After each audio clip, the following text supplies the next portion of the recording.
Hey there, how there, ho there. It's Jeff Cutter. I've been welcoming you to yet another Cutter Top 10 sports video. And today we're looking at, well, it's not a top 10, it's a top 15. It's the top 15 NHL conference final overtime goals.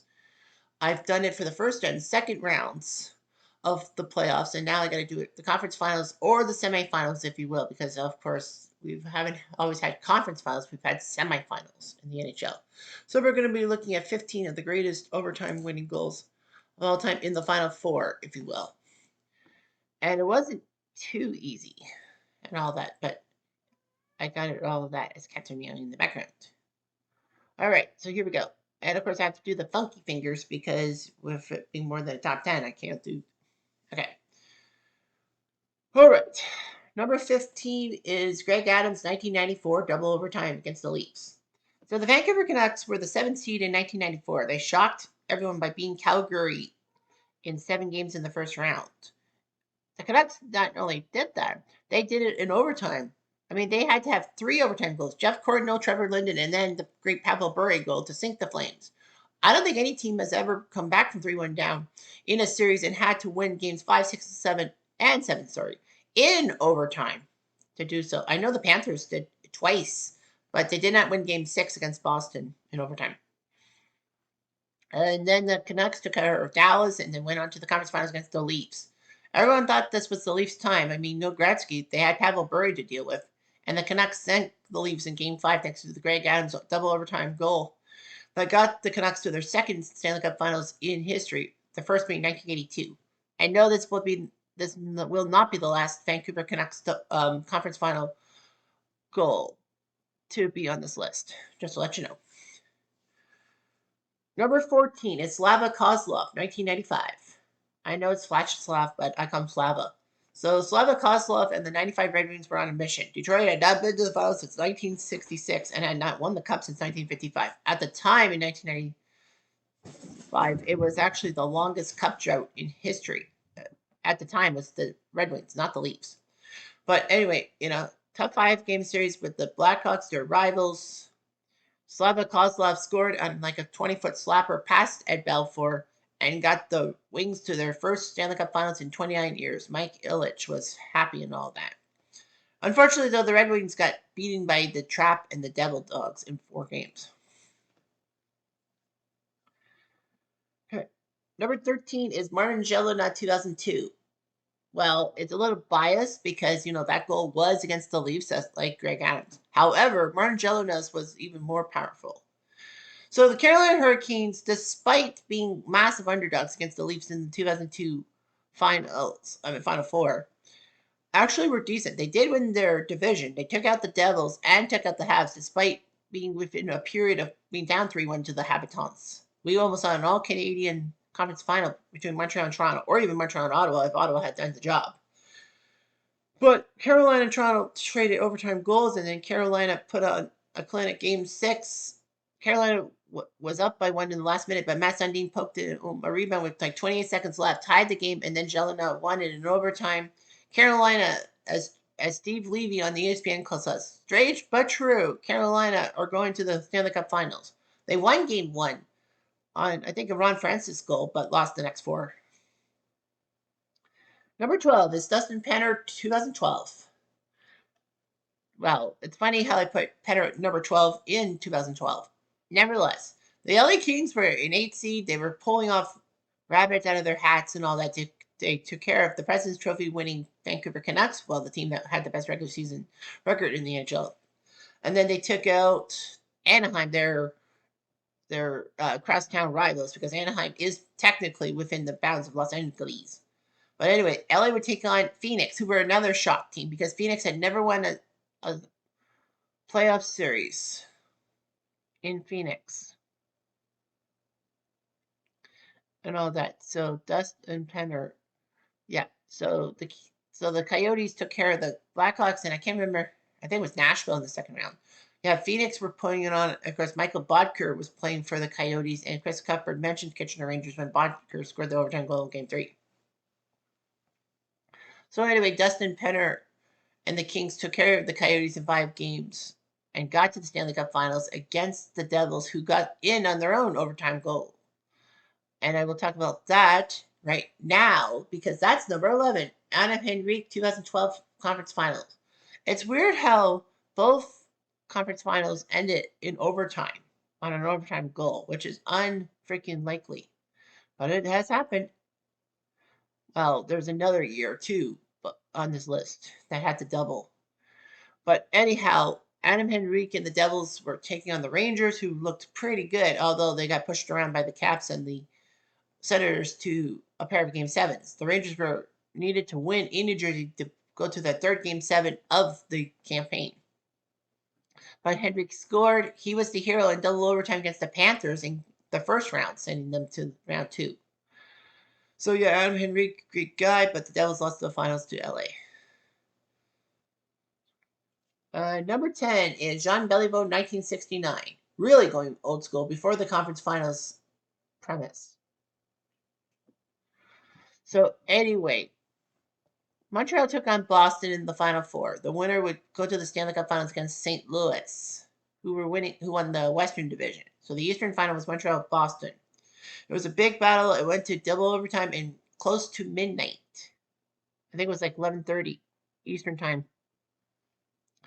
Jean Beliveau snuck in from the point and then shot the puck over. I think it was Ed Johnston. I don't think it was Cheevers, or was it Cheevers? Can't remember. But yeah, Montreal beat Boston to get to the Stanley Cup Finals against St. Louis, and Jean Beliveau, as Dick Irvin would say, surprisingly has never scored an overtime goal in his career, and he did. Beliveau did it to sink the Bruins and send them to the finals against the Blues, which they swept. Number 9 is Doug Wickenheiser, 1986. This, like a few others, did not win a series. Well, in the top 10 to winning a series, this is one of only 2. But yeah. So number 9 is Doug Wickenheiser.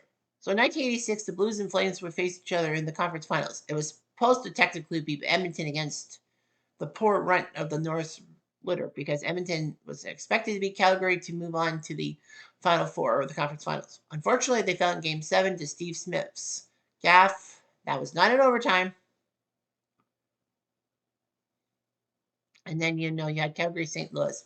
It went to 7 games. Game 6, Calgary up 5-2 and about to punch the ticket to the Stanley Cup Finals against Montreal.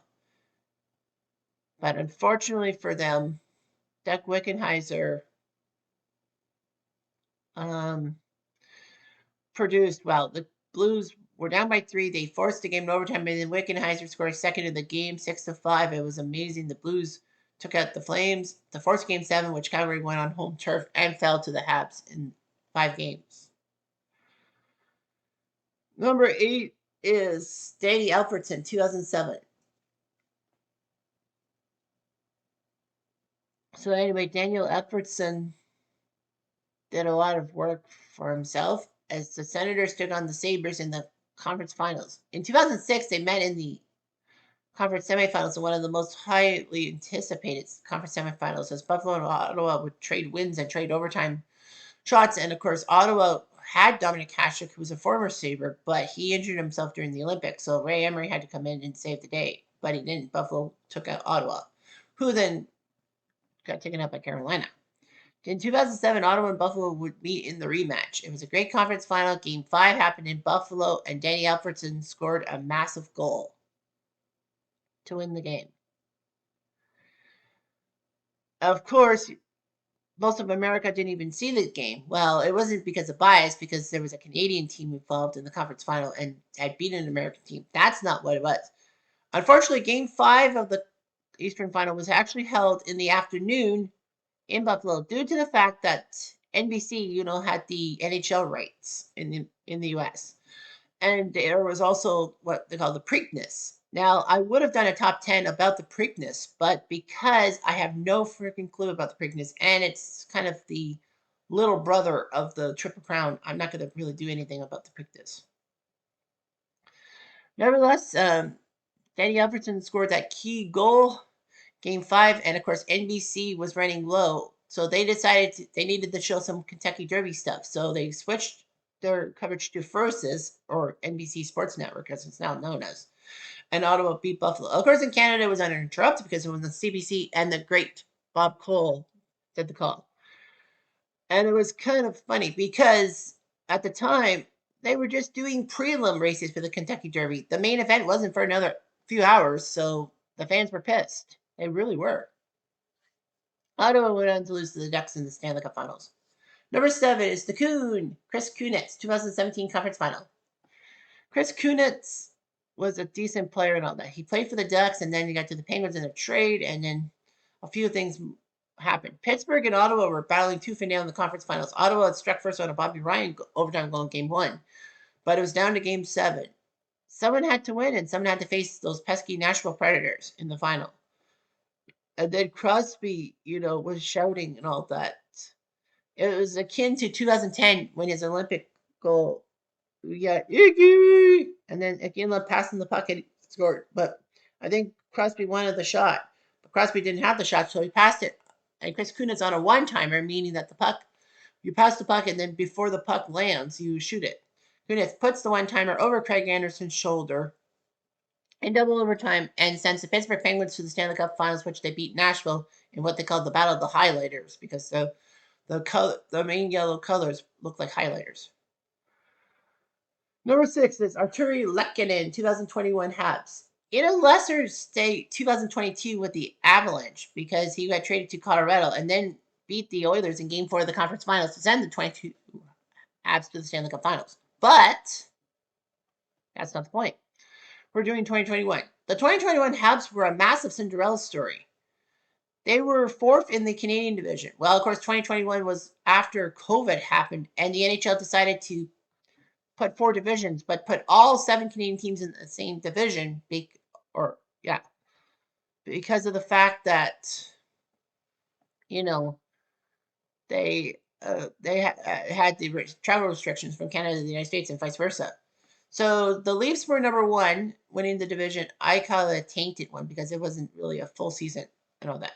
Anyway, they took on the Habs. The Habs were down 3-1, and it looked like my Leafs were going to win a playoff series for once. First time in 17 years. Nope. Games 5 and 6 went to overtime. In Game 7, the Leafs choked. So the Leafs were out. The Habs would take care of Winnipeg in the second round, or the Canadian final, take on Las Vegas, and in Game 6, Lehkonen released a bad shot, scored, and for the first time in 10 years, a Canadian team was going to the Stanley Cup Finals. It's true. And yes, that moment will be on the top 10 coming up shortly. But yeah, Lehkonen did it. The Habs would lose to Tampa in 5 games, but it's Tampa. What do you expect? Number 5, Wayne Gretzky, 1993. It is one that sickens me to the core. And yes, it was not an overtime, a series-winning goal, but it was one that set the tone. So the LA Kings took care of Calgary and Vancouver in the playoffs. Toronto took care of Detroit and St. Louis, both in Game 7s, both big ones. Well, Toronto beating Detroit on Nikolai Borshevsky's tip-in goal, and them sinking the Blues on home turf 6-love. However, the Kings were not going away quietly. Marty McSorley did the big hit on Gilmore. Wendell Clark came to his defense. It was back and forth. Glenn Anderson scored in Game 5 in overtime to force Game 6. And in Game 6, the Leafs had a chance to win the series and go to the Stanley Cup Finals. Montreal was waiting. They dispatched the Islanders in 5 games. So my Leafs had a chance to pull it off. The Leafs were supposed to beat the Kings. And in the centennial or 100th year of the Stanley Cup Finals, it was meant to be Toronto versus Montreal. However, things happened. In overtime, Wayne Gretzky went for a shot and clipped Doug Gilmore. Gilmore drew blood. So that was, people said, that should be a 5-minute penalty in a game misconduct. Or even a 2-minute penalty. Like, you don't want to throw Gretzky out, but you got to put him in the box. But Kerry Fraser said that it was the follow-through of Gretzky's stick that clipped Gilmore. Still, a clip is a clip. It should have been at least 2 minutes. Worst off, a minute later, Gretzky scored the overtime goal. The first Game 7 on a Saturday night in Toronto, and Gretzky had one of his greatest games ever with a hat trick, sending the Kings to the Stanley Cup Finals. And Leaf fans have to go, what if? I think 93 was the biggest chance for the Leafs to get to the Stanley Cup Finals, and they choked. So that was just brutal. Gretzky should have been penalized. Not thrown out, but penalized. That's what I say. Number 4 is Yvon Lambert, 1979. 1979 is another example of it being a Final Four, not a conference final, but a Final Four. So Montreal took on Boston. The other conference final had the Rangers pull off a massive upset over the Islanders. And yes, you'll hear about that in the top 10 conference final upsets video next time. But the fact of the matter is that Montreal and Boston were battling each other game 7. The Rangers were waiting on one of those teams. Boston decided to go with Gilles Gilbert in net instead of Mr. Gary Achievers. Montreal had the Octopus Ken Dryden in the net. And Boston had a 4-3 lead with like 5 minutes left. Unfortunately, though, and I hope Liam McGuire doesn't see this because he'll be upset with me saying this. Stan Jonathan was the culprit on a too many man penalty. Boston gave up the winning goal to a Guy Lafleur slap shot. Tied the game, went to overtime, and Boston had a few chances to beat Dryden but failed. And then a few minutes later, Mario Tremblay, yes, that Mario Tremblay, finessed a pass to Yvan Lambert, number 11 in your programs, and he scored over Gilbert, sending Montreal to the Stanley Cup Finals against the Rangers, which they won in 5 games. And that was it for Don Cherry as a Bruins head coach. He and Sinden were brawling, and Sinden basically used this to get Cherry out of town. And Yvan Lambert famously quipped that for 24 hours he was more famous than Guy Lafleur. Well, come on. You scored an overtime winning goal to send your team to the finals? That is finesse. Number 3 is Kevin Bieksa, 2011. So in 2011, the Canucks won the President's Trophy for Best NHL Team in the regular season. They were looking like they want to win their first Stanley Cup in team history. They had a chance. In 2011, they took on the San Jose Sharks in the conference final. Well, they had to slay Chicago in the first round, which wasn't easy. The Canucks were up 3-0, lost the next 3, and then won Game 7. But yeah, the Canucks took care of Nashville, if memory serves me right, and then they took on San Jose. So in Game 5, the Canucks up 3-1. It was going to double overtime, and then Kevin Bieksa scored the winning goal to send the Canucks to the Stanley Cup Finals. Yeah. So anyway, in Game 5, Kevin Bieksa scored the goal, and then it was weird because the Sharks claimed it was out of play because the puck was shot, and they actually lost it. It was like, where's the puck? And then somehow it ended up in the net, and the Canucks were going to the Stanley Cup Finals 17 years to the day that they sunk the Leafs in the conference finals with Greg Adams' goal. However, it was found out that the puck hit the stanchion, or the little thing. Like, this is like a stanchion. So it bonked the stanchion and is in play. Everyone except for Bieksa thought it was out of play. Bieksa slapped the puck into the net, and the Canucks were going to the Stanley Cup Finals. Sadly, though, they would end up losing to the Boston Bruins in Game 7 on home turf, and the fans rioted. Number 2 is Alec Martinez, 2014. And I know you're thinking, you are stupid. That's not a conference finals thing. He won the Stanley Cup on an overtime goal. Not saying he didn't. No, people forget that Alec Martinez, for his heroics in the 2014 Stanley Cup Finals against the Rangers, he actually scored the overtime goal to get the Kings to the Stanley Cup Finals against the Rangers in the first place. The Rangers were waiting on either LA or Chicago after taking care of Montreal. Everyone thought it was going to be Rangers Blackhawks, and for the second straight year, we would see an all original 6 battle. I think everyone would love to see it. The purists would. So anyway, Alec Martinez scored a famous goal. I think was it double overtime or was it single overtime? I don't know. But Martinez shot the puck and somehow eluded Corey Crawford and sent the Kings to the Stanley Cup Finals. And then he had that heroics in Game 5. But yeah, Alec Martinez scored the winning goal in Game 7 against the Blackhawks to send the Kings to the Stanley Cup Finals. Bet you didn't know that. And number 1, without a doubt, is Stefan Matteau, 1994. Why wouldn't it be anything but Matteau?